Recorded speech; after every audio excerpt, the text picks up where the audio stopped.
Imagine being so poor that you have to choose between buying food or heating your home. Now imagine writing a story that publishers reject. Not once, not twice, but 12 times. Most people would give up. She didn't. And that decision changed the world forever. Her name was J.K. Rowling, the woman who created Harry Potter, one of the most successful book franchises in human history. But before the billions, before the movies, before the fame, she was just a struggling single mother trying to survive. Long before the world knew Hogwarts, Joanne Rowling lived an ordinary life in England. As a child, she loved stories more than anything else. While other children played outside, she filled notebooks with imaginary worlds. Magic, adventure, heroes, villains. Writing wasn't just a hobby. It was her escape. Even then, she dreamed of becoming an author. But dreams don't pay the bills. And life had very different plans. After finishing university, Rowling worked several ordinary jobs. None of them felt meaningful. She wanted to write, but reality kept getting in the way. Then, an unexpected moment changed everything. In 1990, while traveling on a delayed train from Manchester to London, an idea appeared in her mind. A skinny boy with messy black hair who discovers he's a wizard. She didn't have a notebook. She couldn't write anything down. So for hours, she built the entire world inside her imagination. That delayed train ride would eventually create Harry Potter. But she had no idea what was coming next. Only months later, her life fell apart. Her beloved mother passed away after a long illness. The loss devastated her. She had never told her mother about the magical story she was creating. That regret stayed with her forever. Grief changed everything. Even Harry Potter became darker. Themes of love, loss, and hope became the heart of the story. Without realizing it, her greatest pain was shaping one of history's greatest novels. Hoping for a fresh start, Rowling moved to Portugal. She became an English teacher. There, she fell in love, got married, and soon gave birth to her daughter. For a moment, life seemed perfect, but happiness didn't last. The marriage collapsed. She found herself alone, a single mother with a baby, very little money, and nowhere to go. She returned to Scotland carrying only a suitcase, her daughter, and the unfinished manuscript of Harry Potter. She had no stable career, no savings, no publisher. Some days, she survived on government assistance. She often wrote inside small cafes because they were warmer than her apartment. While her baby slept beside her, she continued writing, page after page, chapter after chapter, believing that somehow this story mattered. Friends worried about her. Some encouraged her to find a more practical career. Others quietly believed writing was wasting her time. After all, who would publish a children's fantasy novel written by an unemployed single mother? The odds were almost impossible. But Rowling refused to stop. Every difficult day, she returned to the manuscript, not because success was guaranteed, but because giving up would mean abandoning the only dream she still believed in. Finally, after years of work, the manuscript was finished. She mailed it to a publisher, then another, then another. The replies arrived quickly. Rejected, rejected, rejected. One after another, publishers said exactly the same thing. No. Some believed the book was too long. Others thought children wouldn't read it. A few didn't even finish the first chapters. By the time the 12th rejection arrived, most writers would have accepted defeat. But J.K. Rowling made one decision. That would change publishing forever. She sent it to one more publisher, and that single envelope would change her life and the lives of millions of readers around the world. The 13th publisher was different. It wasn't one of the biggest publishing companies in the world. It was a small London publisher called Bloomsbury. At first, even they weren't completely convinced. The manuscript landed on the desk of an editor. He read a few pages. It seemed interesting. But children's fantasy wasn't exactly a guaranteed bestseller. The decision could have gone either way. Then something unexpected happened. The editor took the manuscript home. His 8-year-old daughter started reading it. She couldn't stop. After finishing the first chapter, she immediately asked for the next one. That simple moment changed literary history forever. Sometimes, the greatest business decisions don't come from experts. They come from genuine excitement. Bloomsbury finally said, yes. After 12 painful rejections, one publisher believed in her dream. But there was another surprise. The advance payment wasn't huge, around £1,500.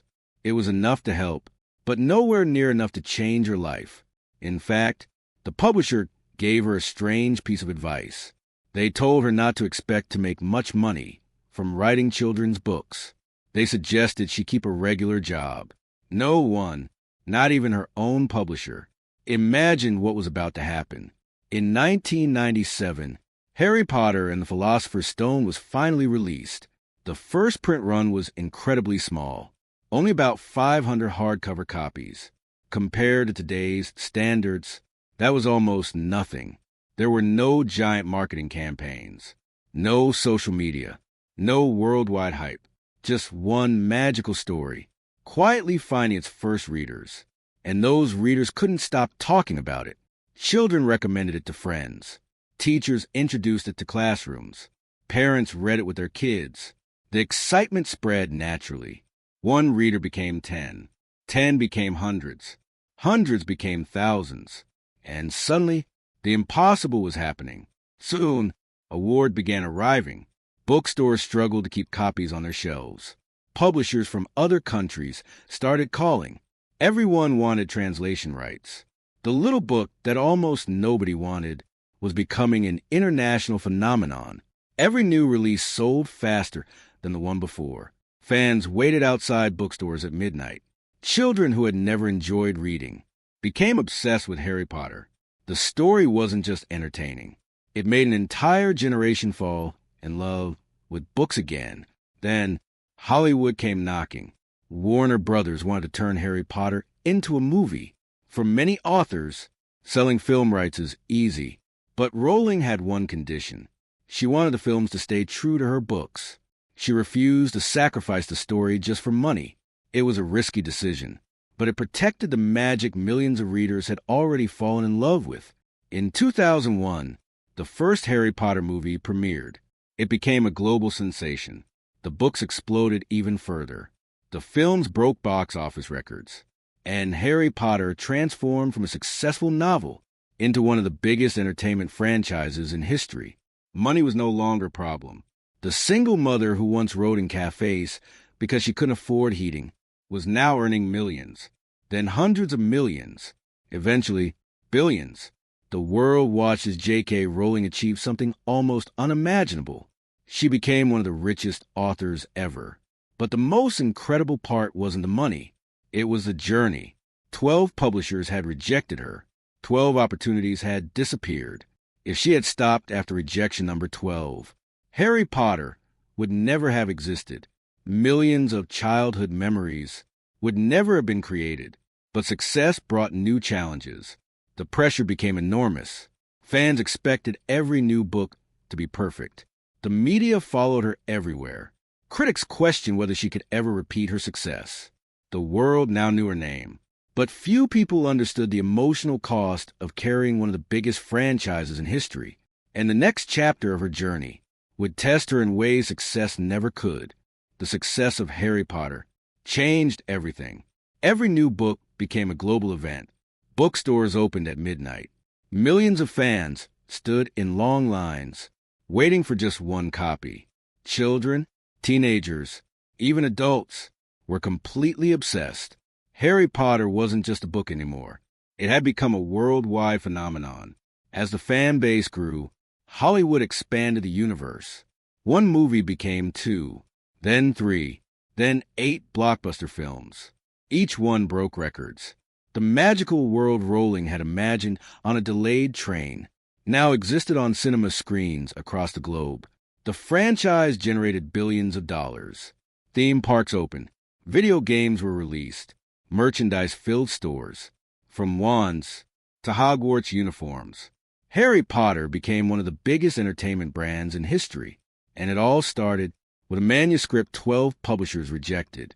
Soon, J.K. Rowling became the world's first billionaire author. It was an unbelievable achievement. The woman who once depended on government assistance now had more money than she had ever imagined, but something unexpected happened. Her billionaire status didn't last. Not because she lost her fortune, but because she gave so much of it away. She donated hundreds of millions of dollars to charities, supporting children, fighting poverty, funding medical research, helping families in need. She believed wealth meant very little if it couldn't improve someone else's life. Yet, success didn't protect her from criticism. As social media grew, every opinion became a headline. Every interview was analyzed. Every statement sparked debate. Some people praised her. Others strongly disagreed with her views. The internet became divided. For the first time, the woman who inspired millions through her books found herself at the center of global controversy. No matter what she said, someone was always angry. It was a reminder that fame brings attention, but it also brings pressure. Despite the criticism, one thing never changed: the impact of Harry Potter. More than 600 million books have been sold worldwide. The series has been translated into dozens of languages. Readers from nearly every country have experienced Hogwarts. For millions of children, Harry Potter wasn't just entertainment. It encouraged them to read, to imagine, to believe. Teachers noticed students reading longer books. Parents watched children fall in love with stories. Libraries saw Harry Potter become one of their most borrowed collections. Very few books in history have changed reading habits across an entire generation. Think about that for a moment. One woman, one idea, one manuscript, rejected 12 times, eventually became one of the most successful stories humanity has ever seen. It wasn't luck. It wasn't perfect timing. It was persistence. The decision to keep sending one more letter, one more manuscript, one more attempt, even after the world kept saying no. Today, J.K. Rowling's story is about far more than magic. It's proof that rejection doesn't decide your future. Every successful person hears no. The difference is most people stop. She didn't. If she had listened to rejection, Harry Potter would never have existed, and millions of lives would have been missing a little magic. If this story inspired you, subscribe to Rise from Zero for more incredible documentaries about people who turn rejection into history, failure into success, and impossible dreams into reality. Because every legend starts from zero.